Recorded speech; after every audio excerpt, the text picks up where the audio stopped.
إلى حضرة نبينا محمد صلى الله عليه وسلم وعلى آله وأصحابه الكرام، ثم إلى حضرة والدينا ومشايخنا ومعلمينا، وخصوصا إلى حضرة الروحي،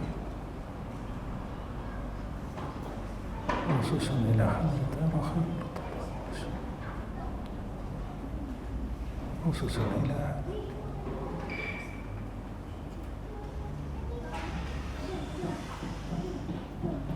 الفاتحة. أعوذ بالله من الشيطان الرجيم. بسم الله الرحمن الرحيم. الحمد لله رب العالمين الرحمن الرحيم مالك يوم الدين. إياك نعبد وإياك نستعين اهدنا الصراط المستقيم صراط الذين أنعمت عليهم غير المغضوب عليهم ولا الضالين.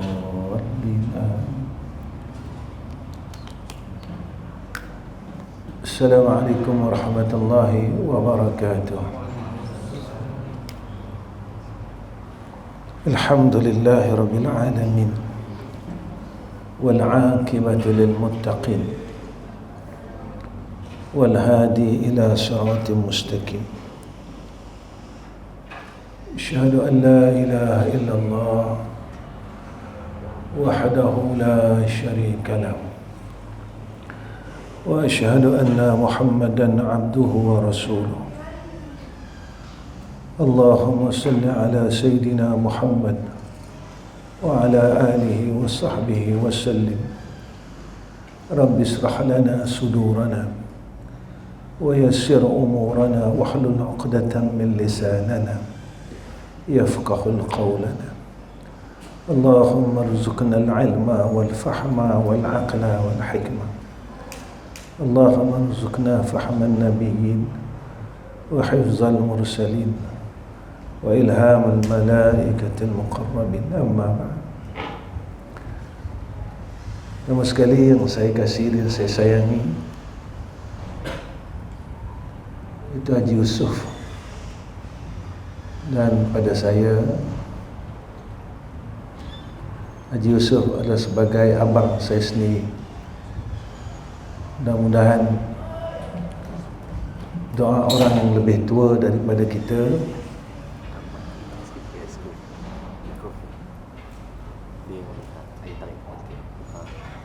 menjadikan kita lebih barakah, menjadikan kita beroleh keridaan dan rahmah Allah Subhanahu wa taala.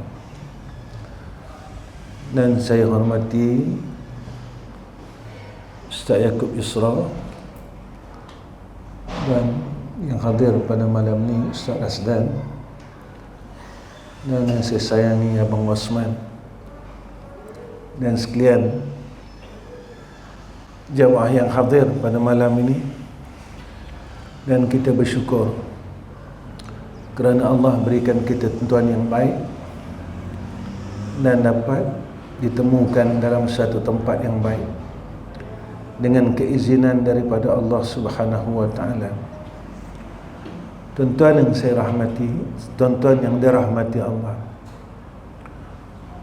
malam ini sebenarnya kedatangan saya sekali lagi bukan untuk saya memberikan tazkirah ataupun kuliah, tetapi sebagai untuk menghubungkan silaturahmi.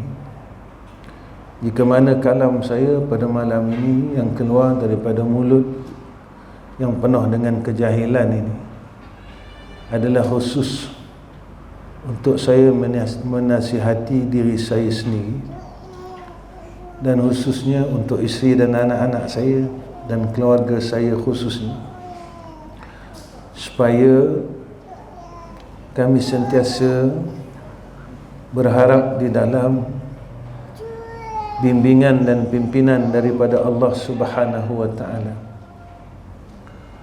Seperti mana yang disebut oleh Sayyidina Rasulina Muhammad sallallahu alaihi wasallam, ad-dinun nasiha, agama itu satu nasihat. Maka malam ini saya menasihati diri saya khususnya dan anak isteri saya. Dan jika ada yang mendengar, maka jika baik ambillah, untuk perjalanan hidup ini menuju kepada Allah.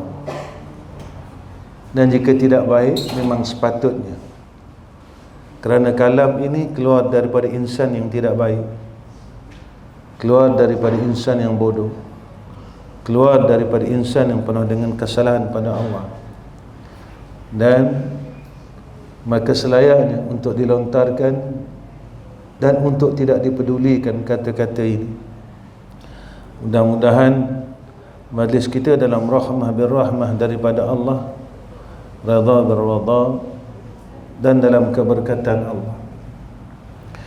Semua orang dalam menuju kepada Allah Subhanahu wa taala dan tak lepas daripada perjalanan ini.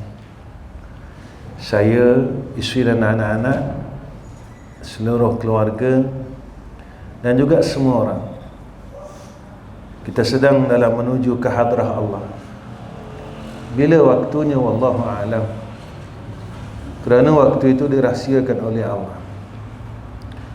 Maka dalam masa perjalanan musafir kita ini menuju kepada Allah, saya menasihati diri saya, wahai Ahmad Rizam bin Ghazali, masgulkanlah diri kamu dengan perkara yang diradai oleh Allah Subhanahu wa taala. Jika mana kamu berharap akan rahmah Allah, tetapi jika mana kamu merasakan kehidupan ini, kesibukan di dalam urusan kehidupan dunia ini dapat membahagiakan diri kamu untuk menuju kepada Allah, maka teruskanlah untuk kamu mengikut akan kehendak nafsumu sendiri. Kita jangan lupa, dan saya jangan lupa, bahawa kesibukan yang kita lakukan daripada dulu dan sehingga sekarang adalah kesibukan yang sama. Tetapi dunia sudah sampai, umur alam telah sampai kepada penghujungnya. Kita masih lagi berkitar, berlegar, berpusing dalam serkal yang sama, seolah-olah kita redha ditipu oleh perkara yang telah disebutkan oleh Allah, ad-dunya mata'ul ghurur. Itulah yang disebut oleh seorang awliya illah kepada Harun ar-Rasyid. Apabila semua orang mengatakan dia gila kerana dia telah menggali liang lahatnya sendiri di atas tanah perkuburan. Satu hari Harun ar-Rasyid balik daripada musafir dan dia tahan Harun ar-Rasyid. Wahai Harun ar-Rasyid, apakah benar pada pandangan kamu yang aku ini gila? Yang mana aku menggali akan liang lahat dan rumahku sendiri untuk aku tinggal dan diam selama-lamanya. Apakah kamu itu betul, wahai Harun ar-Rasyid? Engkau membina rumah yang besar, walhal engkau akan tinggalkan rumah tersebut, tetapi aku menggali akan rumahku sendiri untuk aku terus diam di dalam. Maka apakah aku gila, wahai Harun ar-Rasyid? Maka menangis Harun ar-Rasyid. Begitulah keadaan kita selama ini sebenarnya. Kita masgulkan kehidupan kita dengan keduniaan, tetapi kita berlapikkan akan Allah. Sebenarnya kita telah melebihkan urusan dunia daripada Allah. Itu yang saya katakan, kita tidak boleh menipu Allah, tetapi kita boleh menipu diri kita sendiri. Kita tidak mampu menipu pencipta kita, tetapi kita mampu menipu akan yang telah dicipta oleh Allah Subhanahu wa ta'ala. Kedua, wahai Ahmad Rizam bin Ghazali, yakinlah kamu dengan Allah jika kamu merasakan bahawa diri kamu itu adalah hamba-Nya. Tetapi jika mana kamu merasakan bahawa kamu adalah tuan pada alam ini, maka berbuatlah sesuka hatimu. Jika mana kita masih merasa kita adalah hamba yang dimiliki oleh Tuhan kita, iaitu Allah, yakinlah kepada Allah Subhanahu wa ta'ala. Tidak ada seorang manusia dan seorang makhluk dalam bumi ini yang terlepas daripada tadbir Allah. Tetapi dalam satu masa kita seolah-olah ingin mentadbir diri kita sendiri dengan kita melanggar pentadbiran Allah. Seolah-olah kita merasakan kita hebat dengan apa yang Allah anugerahkan kepada kita. Lalu kita lupa siapa yang memberikan anugerah itu. Kita datang dulu sebagai peminta sedekah, baju pun tak ada, kereta pun tak ada, ilmu satu pun tak ada, pakaian pun tak ada. Sekarang kita mula diberikan anugerah tersebut, dan kita lupa bahawa apa yang ada pada kita adalah anugerah. Tetapi kita berpegang ia hasil daripada usaha aku sendiri, ini daripada ikhtiar aku, ini daripada kemampuan aku. Dan kita lupa tentang lafaz hauqala, la haula wala quwwata illa billahil aliyil azim. Jika mana kita lupa, ingat bahawa di dalam nikmat itu ada istidraj, ada kemurkaan Allah Subhanahu wa ta'ala. Jangan kita rasa dalam ilmu itu tidak ada istidraj. Jangan kita rasa bahawa dalam amal itu tidak ada istidraj. Jika kita faham konsep istidraj itu adalah kemurkaan Allah, orang selalu ingat bahawa harta itu sahaja yang mempunyai istidraj. Semakin dia ada harta, kemampuan, keilmuan yang tinggi, dia mula melawan Allah, jauh dengan Allah. Kena ingat, semakin kita tahu, tetapi semakin kita melakukan kemaksiatan kepada Allah. Saya salat, saya puasa, saya pergi umrah dan haji, tetapi bagaimana tentang batin kalian?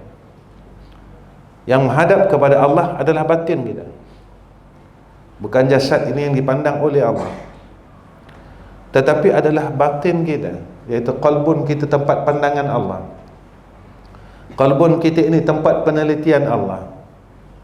Qalbun inilah tempatnya curahan rahmah, kasih, dan merasakan keredaan Allah Subhanahu wa ta'ala.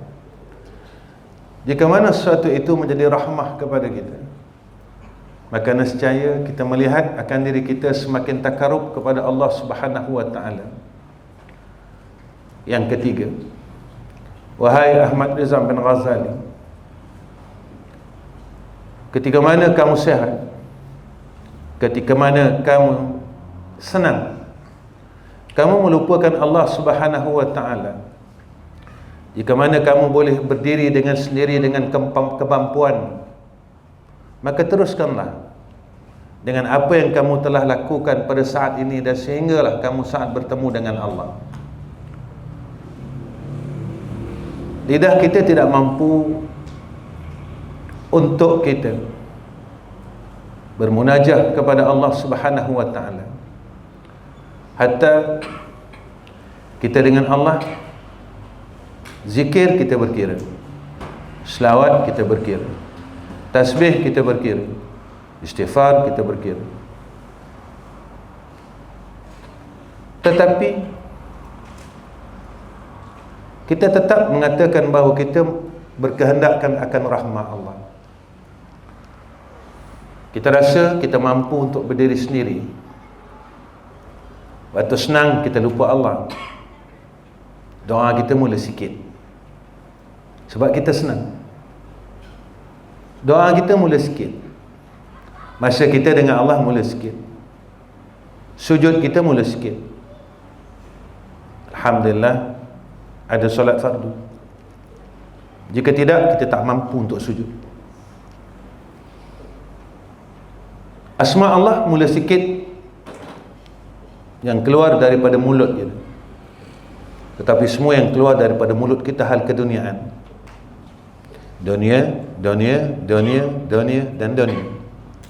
Itu yang kita bincangkan daripada mula kita bangun tidur sehingga kita nak tidur.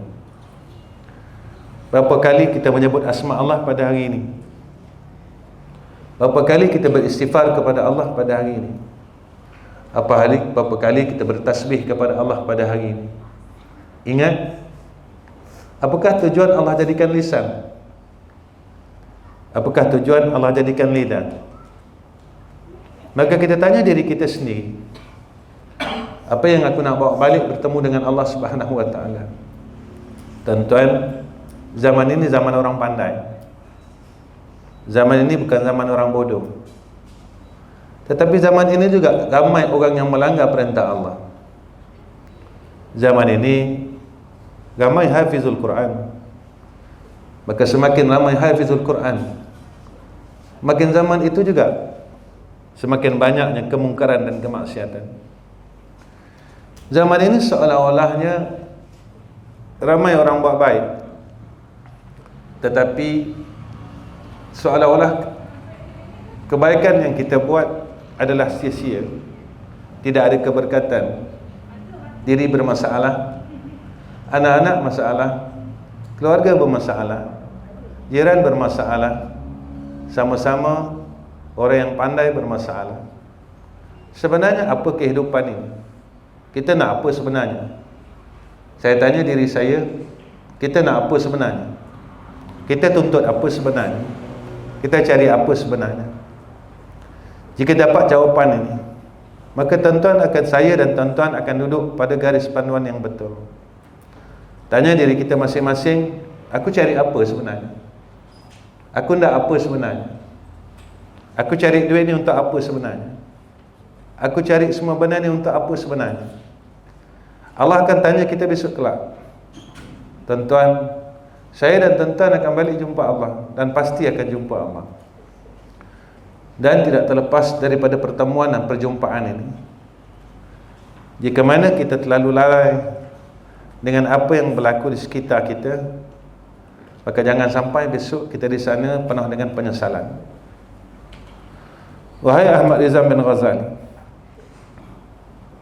jika mana kamu telah dewasa dan kamu sering membelakangkan dua ibu bapamu, kerana seolah-olah kamu telah mampu untuk berdiri sendiri tanpa bimbingan ibu bapamu. Ingatlah bahawa ibu bapamu adalah sebesar-besar wali di dalam dunia ini. Selalunya seorang anak bila dah besar, dia dah pandai, dia akan buang mak ayah dia. Dia akan ketepikan ibu bapanya. Ingat kisah Uwais Al-Qarni. Walaupun dia tak pernah bertemu dengan Sayyidina Rasulullah Muhammad sallallahu alaihi wasallam, tapi namanya disebut oleh Sayyidina Rasul kerana dia telah memuliakan ibunya. Dia masih lagi tidak melepaskan akan sebesar-besar karamah di dalam hidupnya. Jika saya dan tuan-tuan masih ada ibu dan masih ada ayah, jangan sekali-kali membelakangkan mereka. Kerana seorang ayah ini dia tak pernah berhenti memerhatikan anak-anak. Daripada dia kecil sampai dia besar, sampai dia dah ada anak, sampailah dia dah ada cucu jika dia hidup. Ayah ni akan tengokkan dia dan perhatikan dia dan sentiasa mengambil berat tentang anak. Sebab itu seorang ayah sebenarnya dia tak perlukan duit seorang anak. Kami sebagai seorang ayah tak perlukan harta anak-anak kami, tetapi kami hanya perlukan sedikit pandangan daripada kalian, sedikit kasih sayang, sedikit penghormatan. Kerana sepanjang hidup seorang ayah tidak pernah berhenti pada angka ini memikirkan akan anak-anaknya. Walau mereka ini telah berkahwin, ada anak, tetapi seorang ayah masih tidak berhenti untuk memikirkan akan kisah kehidupan mereka, sehinggalah tubuh seorang ayah ini jatuh ke muka bumi dan langsung ditanam ke liang lahat. Wahai Ahmad Rizal bin Ghazali, maka kau carilah kawan-kawan yang saleh yang dapat membantumu untuk kamu hampir kepada Allah. Tetapi jika mana kamu rasa kamu tidak perlukan kawan-kawan yang saleh kerana kehebatan dirimu sendiri, maka bertemanlah dengan orang-orang yang jauh dengan Allah Subhanahu wa taala. Walaupun kadang-kadang kita ini dalam kebaikan, kita rasa kita dah baik, tapi benarkah kita baik? Pada pandangan Allah kita baik atau tidak? Betul, semua orang cakap husnuzan. Orang baik tentu ada sifatnya orang baik. Orang mukmin tentu ada sifat orang mukmin. Tapi kalau sifat mukmin itu tidak ada, apakah mausuf itu ada? Jika sifat mukmin itu tidak ada, bolehkah dikatakan itu adalah orang yang beriman? Jika sifat orang saleh itu tak ada, bolehkah dikatakan dia orang saleh? Maka sebab itu, bukan saleh itu pada pandangan manusia, tetapi saleh itu pada pandangan Allah. Bukan mukmin itu pada pandangan manusia, tetapi mukmin itu pada pandangan Allah. Pernah tak dalam hidup kita, kita bertanya, siapa aku pada sisi Allah? Siapa aku pada sisi Allah? Siapa aku pada sisi Allah? Kerana apa yang Allah berikan kepada orang kafir ada pada kita. Dunia memang Allah bagi kepada mereka, dunia, harta, pangkat dan sebagainya. Satu perasaan yang orang kafir ada, yang kita juga ada, iaitu keresahan. Resah. Selama ini kita resah dengan keduniaan. Resah, resah, resah, resah dan resah. Saya, Ustaz Yusra, buat madrasah. Ustaz Razdan ada Akademi Miftahul Jannah. Kenapa kita resah? Allah sebut in tansurullah yansurukum. Kenapa kita resah? Apakah kau tak percaya dengan apa yang ada di dalam Al-Quran? Sebenarnya keresahan itu kita yang menempanya. Kerana apa kata kalam ulama? Sebanyak mana engkau yakin dengan Allah, sebanyak itu datangnya pertolongan Allah. Tetapi kebergantungan kita kepada Allah seolah-olah kita telah bahagi-bahagikan. Bila kita bahagi-bahagikan kebergantungan itu, begitulah Allah bahagi-bahagikan ketenangan itu.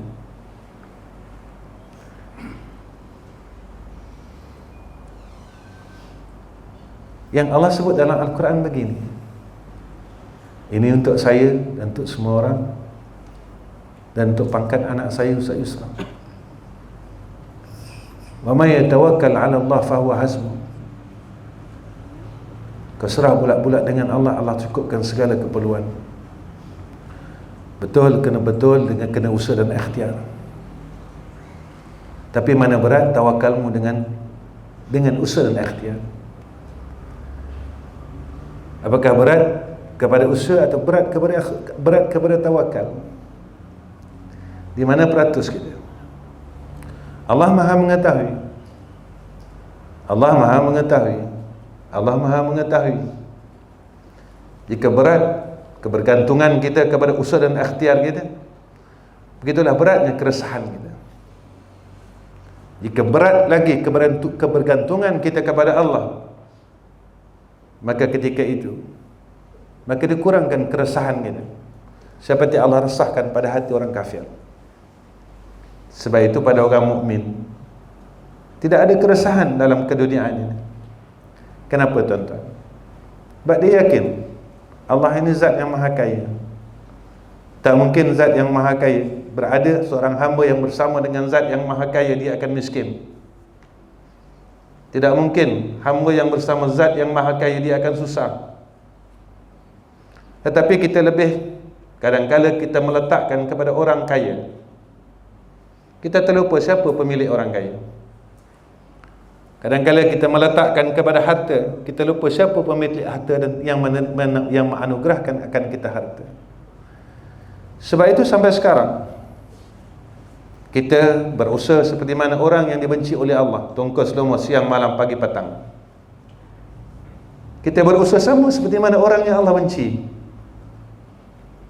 Kita berusaha sama seperti mana orang yang Allah benci.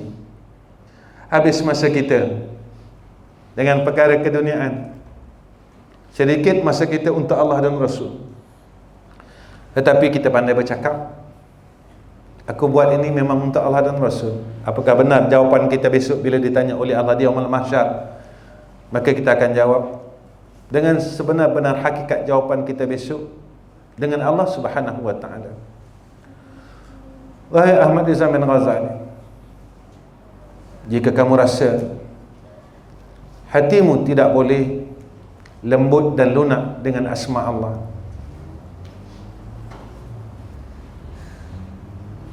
maka di manakah kedudukanmu pada sisi Allah? Kita berzikir, tetapi asma Allah tidak mampu melunakkan hati kita dan melembutkan hati kita. Padahal sifat orang mukmin Allah sebut dalam Al-Quran, bahawasanya orang yang beriman itu apabila disebut nama Allah hatinya bergetar. Di mana silap hatiku? Di mana sebenarnya hatiku? Di mana letaknya hatiku? Sehingga hati ini tidak mampu lunak, lembut dengan asma Allah. Kalimah ini seolah-olah tidak berguna dalam hidup kita. Kalimah asma Allah seolah-olah tidak ada apa-apa fungsi di dalam jiwa kita. Siapa kita sebenarnya? Apakah kita ni orang yang munafik pada sisi Allah? Hati yang keras. Asma Allah tidak mampu untuk melembutkan hati-hati kita yang keras ini. Siapa sebenarnya kita pada sisi Allah? Pada pandangan kita, kita orang hebat, dengan serban putih, jubah putih dengan ridak hijau ini, dipandang dan dipanggil dengan panggilan yang semakin hari semakin melonjak, tuan guru dan sebagainya. Rupanya kedua kaki ini masih lagi duduk dalam neraka Allah dan tidak mampu untuk keluar. Rupanya insan dengan panggilan yang begitu tinggi terbenam dalam neraka Allah Subhanahu wa taala tidak mampu untuk keluar daripada neraka Allah. Jika mana seorang hamba hati itu tidak boleh lembut dengan asma Allah, siapa kita sebenarnya? Subhanallah, tidak mampu melembutkan hati kita. Allahumma salli ala Sayyidina Muhammad tidak mampu melembutkan hati kita. Astaghfirullahalazim tidak mampu melembutkan hati kita. Siapa kita sebenarnya? Sebab itu kita rasa kita orang baik, rupanya Allah pandang kita sebagai orang jahat.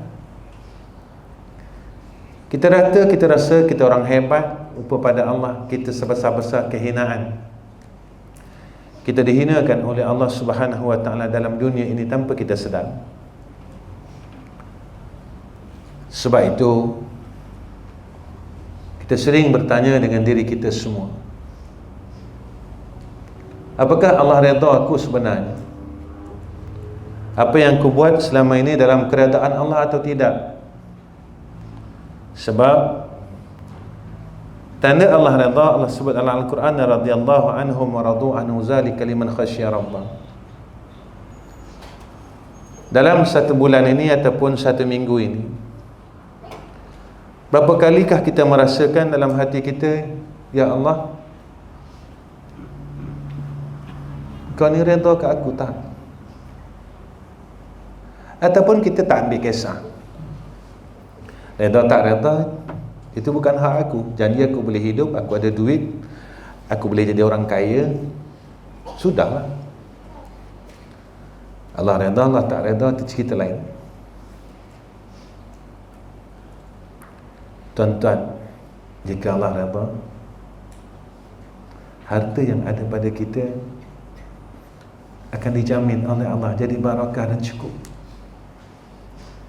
Kalau Allah redha, keluarga yang ada pada kita adalah sebagai satu ketenangan dalam kehidupan kita.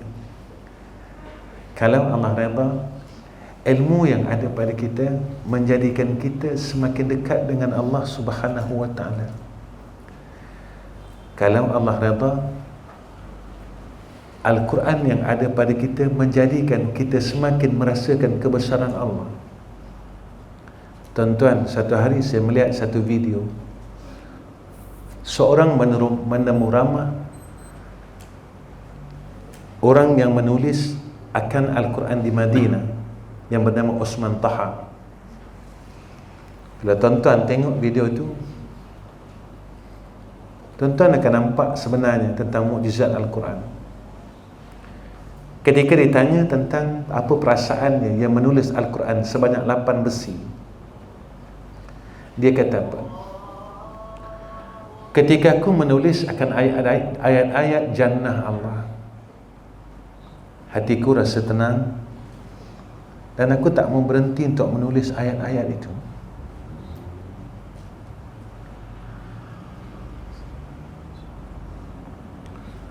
Dan ketika aku menulis akan ayat-ayat azab Allah, seluruh badan aku berpeluh, katanya, dan tangan aku menggeletar untuk meneruskan tulisan tersebut. Saya tanya diri saya tanya tuan-tuan,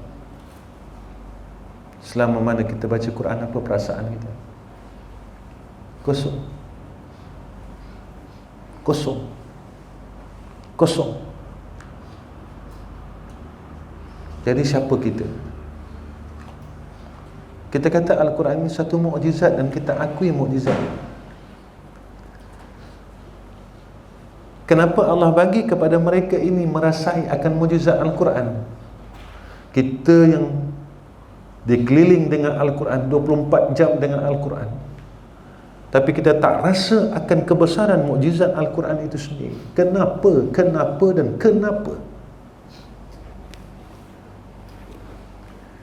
Kenapa Allah tak bagi kita? Kenapa Allah tak pilih kita? Kalau kita nak masuk satu sekolah, jika kita tidak ada kelayakan, maka kita tak boleh masuk dan kita tak dipilih. Maka kalau ikut segi teori ilmunya, apakah kita ni tak layak, tidak ada kelayakan untuk merasakan tentang mukjizat Al-Quran itu? Kita kejar khatam Al-Quran, tetapi kita sendiri ragu dengan Quran itu. Kita bangga boleh khatam Al-Quran sebulan sekali, tetapi kita ragu dengan apa yang telah kita khatamkan. Kita ragu dengan zat yang memiliki kalam ini. Kita ragu dengan Allah. Kita tak percaya dengan Allah. Kita tak yakin dengan Allah. Sebab itu, apabila hati kita mula ragu dengan Allah Subhanahu wa ta'ala, ketika itu hati kita mula mengeras dan mengeras dan mengeras. Bila hati kita mula keras, apa yang masuk di dalam jiwa kita tidak akan menjadi apa-apa artinya. Dalam kuliah-kuliah saya selalu cakap benda yang sama. Orang selalu bergaduh dengan benda keduniaan. Tak ada siapa tak pernah bergaduh dengan duit. Jika orang pandai, orang kampung, adik-beradik, jamaah, dan siapa pun, selalunya bergaduh dengan duit. Orang akan memfitnah pasal duit. Sebab itu ulama-ulama terdahulu mereka hindari perkara ini, kerana memelihara fitnah itu lebih susah daripada kita menghadapi akan fitnah itu. Sebab itu saya ni cakap orang gila. Orang semua sibuk suruh cari duit, saya pula sibuk suruh lari dari duit.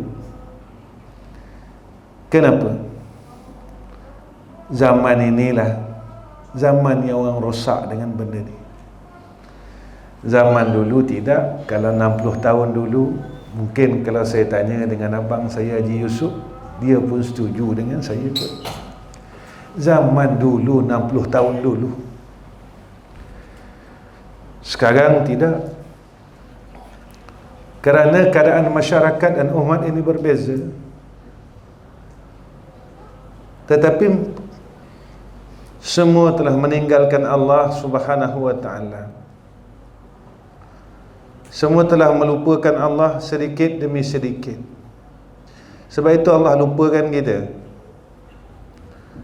Allah mula lupakan kita. Allah mula lupakan kita. Allah mula lupakan kita. Kerana kita melupakan Allah Subhanahu wa ta'ala dalam kehidupan ini. Kita tahu, tetapi kita tak boleh buat. Kita tahu, tapi kita tak mampu buat.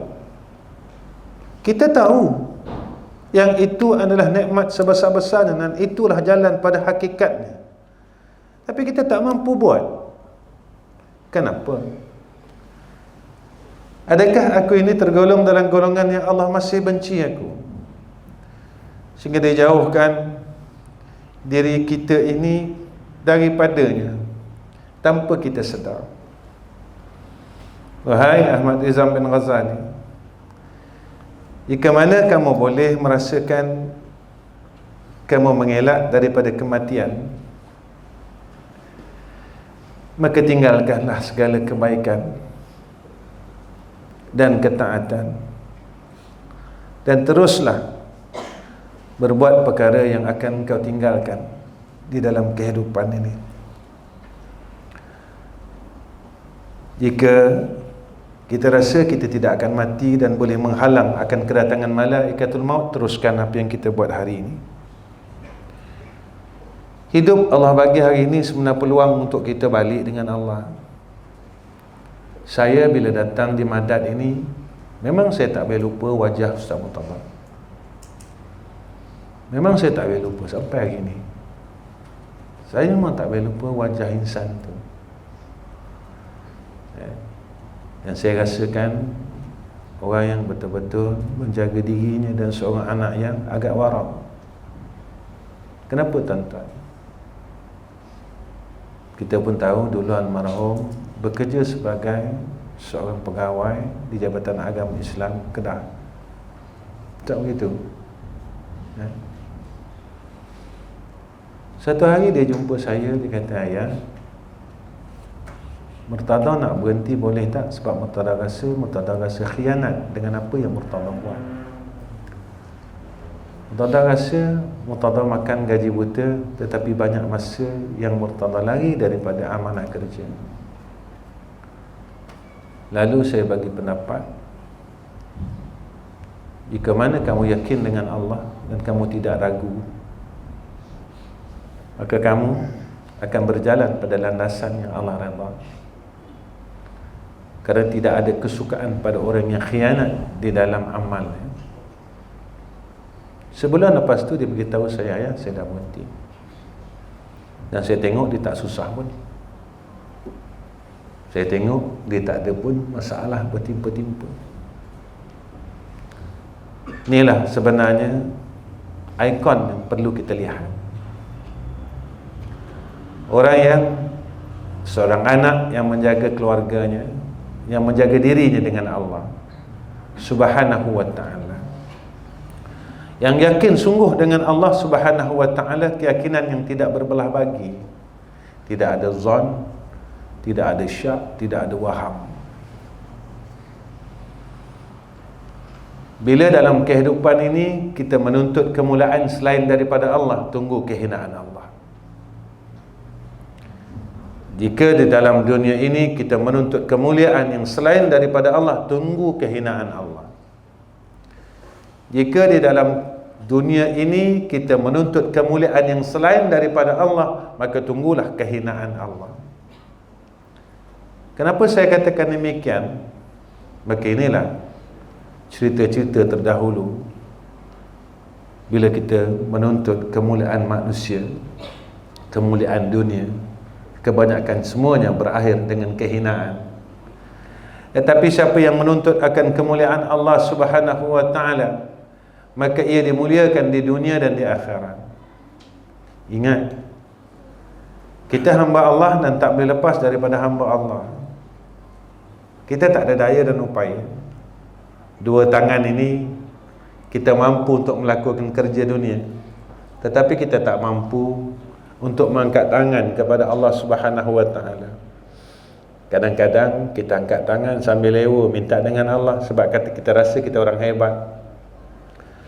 Tapi kalau kita lihat perjalanan salafus salih, awliya-awliya, mereka angkat tangan seperti mana orang miskin. Mereka minta dengan Allah dengan rasa kemiskinan. Tetapi kita, bila kita susah, baru kita minta dengan rasa kemiskinan. Bila kita sakit, baru kita minta dengan rasa kemiskinan. Tapi bila kita boleh berjalan dengan sendiri, senang, sihat, kita minta seperti mana orang yang kaya, bersikap dengan sifat sombong pada Allah Subhanahu wa ta'ala. Walhal kita tahu sifat sombong itu melarang kita untuk masuk ke dalam jannah Allah Subhanahu wa ta'ala. Tuan-tuan yang dirahmati oleh Allah Subhanahu wa ta'ala, saya rasa tak boleh saya panjangkan nasihat untuk diri saya pada malam ini. Mudah-mudahan apa yang saya kongsikan dan saya tujukan untuk diri saya dan keluarga saya pada malam ini, tuan-tuan yang mendengar, menjadi manfaat. Cuma apa yang saya nak tinggalkan kepada tuan-tuan pada malam ini, mudah-mudahan menjadi satu bekal.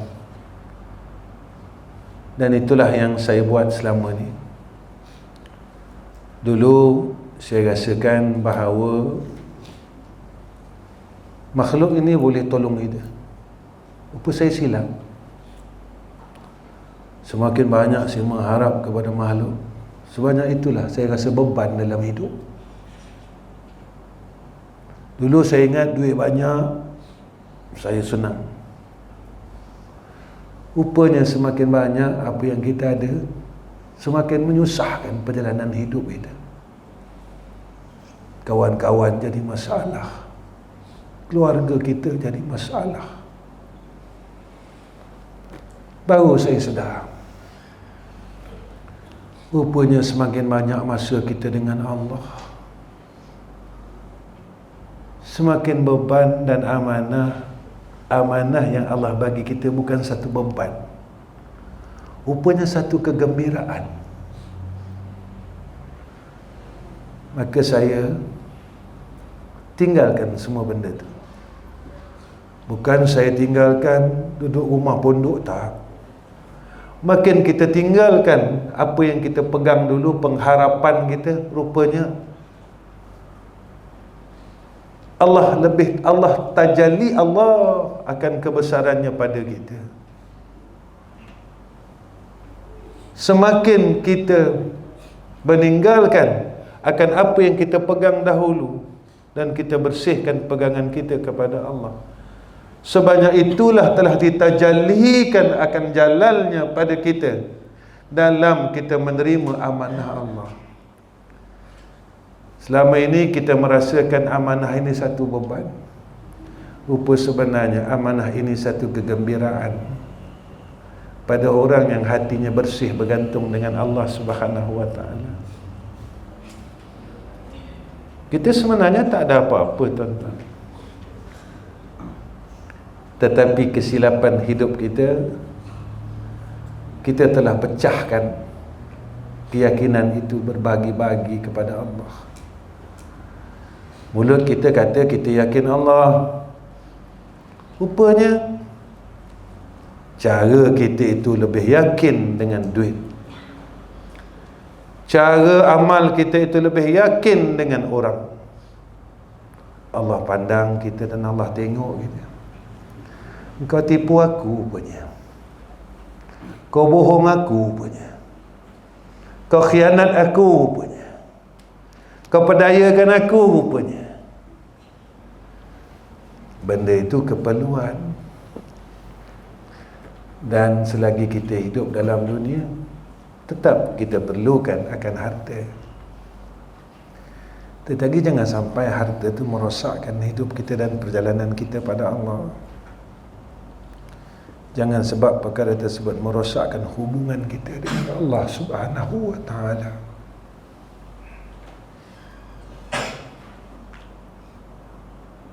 Dengan perkara tersebut memutuskan hubungan kita dengan Rabbul Jalal. Jangan perkara-perkara tersebut merosakkan hubungan kita dengan Allah.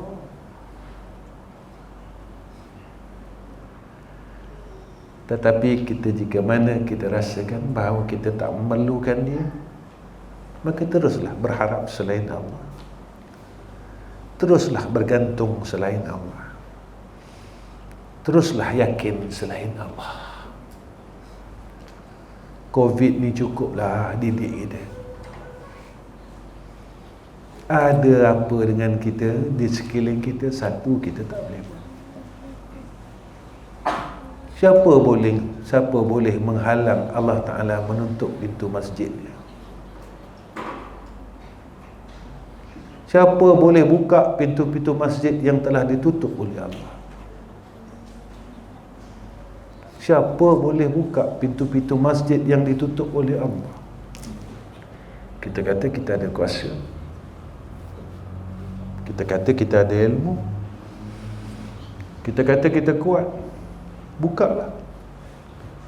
Allah tunjuk kepada kita, tak mampu nak buka pintu-pintu masjid yang telah ditutup oleh Allah. Siapa yang tutup? KKM tutup.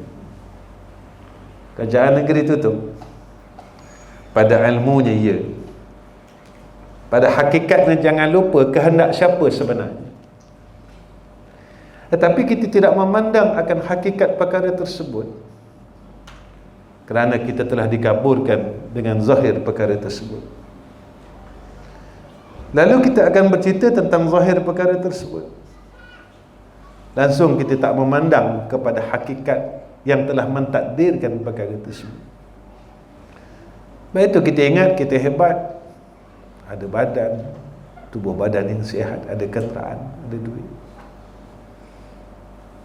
Rupa kita tak mampu melawan takdir Allah. Cukup Allah bagi kita seruk, terlantar atas katil. Cukuplah. Kamu kata kamu hebat, kenapa kamu tak boleh tolak penyakit stroke? Kamu kata kamu hebat, kenapa kamu tak boleh tolak penyakit lupa? Kamu kata kamu hebat. Baik tu anak-anak, bukan semua anak-anak ini boleh habis 30 juzuk. Walaupun di tempat yang sama, guru yang sama, manhaj yang sama. Kenapa semua orang tak boleh hafal 30 juzuk? Kesilapan pada guru, manhaj, tempat, lupa sebenarnya. Yang menghendaki, yang dipilih oleh Allah sahaja, yang dapat, yang diangkat oleh Allah. Tetapi kita lupa, kita rasa kita hebat, kita tak perlukan Allah. Kita tak memandang perkara tersebut kerana kita tenggelam pada zahir perkara tersebut. Dan tak semua orang yang 30 juzuk dia boleh syafaat orangnya, keluarganya. Jika dia sendiri tak mampu untuk syafaat dirinya. Kalau kita tak boleh syafaat diri kita, bagaimana kita mampu syafaat orang lain? Orang yang hafiz Quran, dia kena selamatkan dirinya dulu sebelum dia laknat oleh Allah daripada Quran. Kalau dia tak boleh syafaat dirinya, bagaimana nak syafaat ibu bapanya? Bagaimana nak syafaat adik-beradiknya? Sebab orang yang hafal 30 juzuk ini adalah satu amanah yang besar daripada Allah. Itu kena jaga. Saya pesan pada anak-anak semua, ingat, yang ini satu amanah Allah, bukan satu kemuliaan. tetapi satu amanah daripada Allah yang kalian kena tanggung hingga yaumul akhirah. Ingat pesan saya, satu hari insan ini akan pergi menemui Allah. Mungkin kata-kata ini akan menjadikan sepadan dalam hidup kalian. Apa sih nak tinggalkan kepada tuan-tuan? Pertama, janganlah kita lupa mengaku dengan Allah, iaitu pengakuan, penyerahan dan tawakal kita pada Allah. Saya memang tak tinggal pengakuan ini setiap minggu, setiap hari, sebab saya takut. Saya takut saya berpaling pergantungan saya pada Allah. Kalimatnya pendek dan tuan-tuan boleh hafal. Wa tawakkaltu 'alal hayyil ladzi la yamut. Wa tawakkaltu 'alal hayyil ladzi la yamut. Wa tawakkaltu 'alal hayyil ladzi la yamut. Wa tawakkaltu 'alal hayyil ladzi la yamut. Wa tawakkaltu 'alal hayyil ladzi la yamut. Wa tawakkaltu 'alal hayyil ladzi la yamut. Wa tawakkaltu 'alal hayyil ladzi la yamut. Wa tawakkaltu 'alal hayyil ladzi la yamut. Aku berserah alal atas zat yang maha hidup, hayyil ladzi la yamut, yang tidak menerima mati sekali-kali. Kalau cakap kita orang Melayu, aku berserah pada Allah yang maha hidup, yang tak menerima mati. Aku bergantung pada zat yang maha hidup, yang tak menerima mati. Ada bila kita cakap dengan Allah, ya Allah, ya Allah, aku serahkanlah hidup aku pada Engkau yang maha hidup, yang takkan mati-mati, ya Allah. Ya Allah, aku serahkanlah semua kerja-kerja aku ni pada Engkau yang maha hidup, yang takkan mati-mati, ya Allah. Aku serahkan keluarga aku, ya Allah, pada Engkau yang maha hidup, yang tak mati-mati, ya Allah. Orang mati, duit kurang, dunia mati, Engkau tak mati-mati, ya Allah. Engkau tak kurang-kurang, ya Allah. Engkau tak habis-habis, ya Allah. Harta Engkau tak habis-habis, ya Allah. Engkau tak mati-mati, ya Allah. Ketika itu tahqiq akidah kita. Datanglah apa pun, datang fitnah ujian ini, kita bersama Allah. Bila dah sama dengan Allah, datanglah apa? Datanglah apa? Ya Allah, kalau Engkau redha apa yang aku buat, tolonglah aku. Nabi macam tu kan? Nabi cakap apa? Ketika Nabi kena baling batu, Nabi cakap, ya Allah, semua orang tak suka tak apa. Semua orang tak suka tak apa, ya Allah. Itu bahasa kita. Doa tu saya jadikan bahasa kita. Ya Allah, semua orang tak suka tak apa, tapi jangan Kau tak suka aku. Ya Allah, semua orang tak tolong aku tak apa, jangan Kau tak tolong. Tapi kalau hati kita masih mengharap pertolongan manusia yang mati-mati, Allah tangguhkan pertolongannya. Tapi dalam hati kita masih ada mengharap, penuh harapan kepada makhluk, Allah tangguhkan nusrahnya.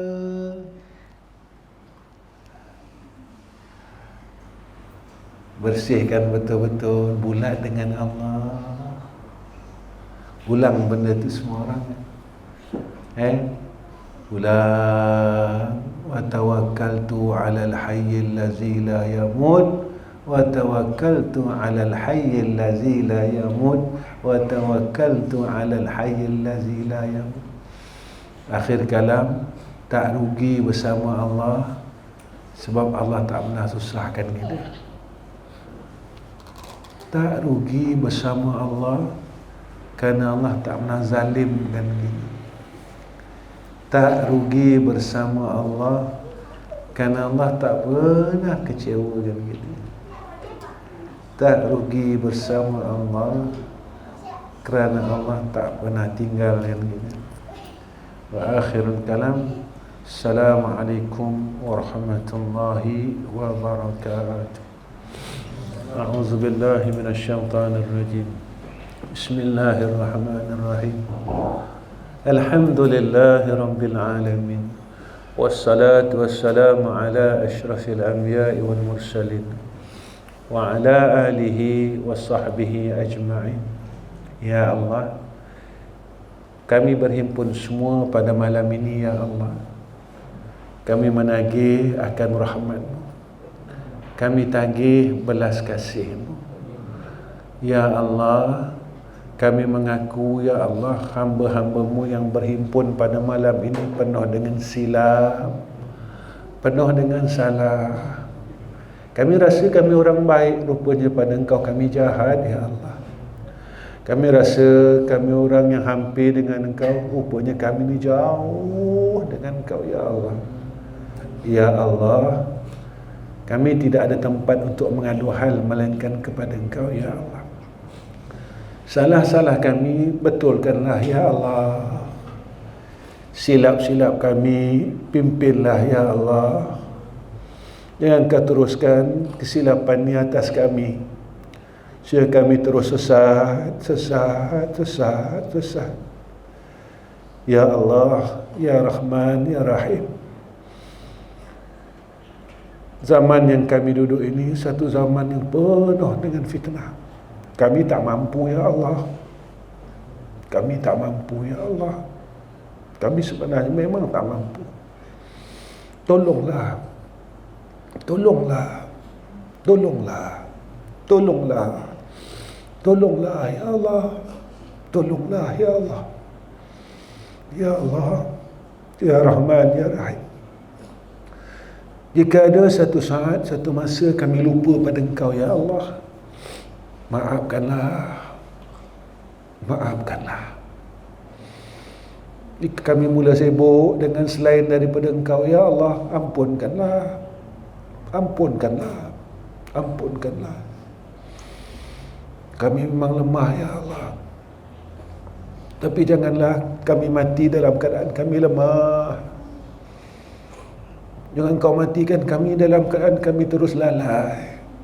Ya Allah, walaupun kami ni orang jahat, ibadat malas, zikir malas, semua malas, ya Allah. Tapi dengan dunia kami rajin tungkus lumus siang malam pagi petang, ya Allah. Janganlah Kau marah kami, ya Allah. Janganlah Kau tinggalkan kami, ya Allah. Tariklah tangan kami semua, ya Allah. Pimpinlah tangan-tangan kami semua, ya Allah. Balik pada Engkau semula, ya Rahman Rahim. Ya Allah, pimpinlah kami dan anak-anak isteri kami, ya Allah. Ya Allah, jangan Kau tinggalkan isteri dan anak-anak kami, ya Rahman Rahimin. Jika Engkau telah pimpin kami, Kau pimpinlah isteri dan anak kami, menantu kami, cucu-cucu kami, ya Allah.